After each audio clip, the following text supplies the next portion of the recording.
Hi అండి. మా బాబుని స్కూల్కి వదిలి రావడానికి వెళ్ళేటప్పుడు మా పాపని ఇంట్లోనే టీవీ వేసి కూర్చోబెట్టేసి వెళ్తాను. ఆ విషయం మీకు చాలా వీడియోస్లో చెప్పాను.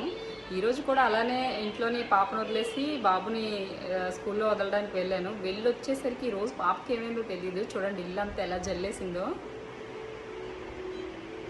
దగ్గర నుంచి చూపిస్తానండి. పట్టుకొని చూడండి ఎంత నీట్గా కూర్చుందో. నేను కారే ఆడుకుంటున్నాను టీవీ చూసుకొని, ఇంకేం చేయలేదు అన్నట్టుగా. కానీ ఇల్లు చూడండి ఎంత చిందరవందరగా చేసేసిందో. ఇంకా పైన ఎన్ని ఉన్నాయి అన్నీ జల్లేసి పడేసింది అనమాట. ఎక్కడెక్కడ లేని అన్ని పేపర్లు అవి చింపేసి. మరి నా మీద నాకే జాలేస్తూ ఉంటుంది. ఎలాంటప్పుడు తెలుసా, ఇదిగో పాప ఇలా చిందరవందరగా జల్లేసినప్పుడు. కానీ ఏమీ అనలేము, ఏమీ చేయలేము. ఎందుకంటే అంతసేపు తన ఇంట్లో ఒంటరిగా ఉండడమే గ్రేటు. అలాంటప్పుడు ఒక్కొక్కసారి టీవీ ఆగిపోయినా, మధ్యలో అడ్వర్టైజ్మెంట్ వచ్చినా ఇలాంటి పిచ్చి పనులన్నీ చేస్తూ ఉంటుంది. అయినా కూడా ఆనందంగా సర్దేసుకుంటాను. ఇంకా అంతకు మించి ఏం చేయలేం కదా. రండి సర్దేసుకుందాం.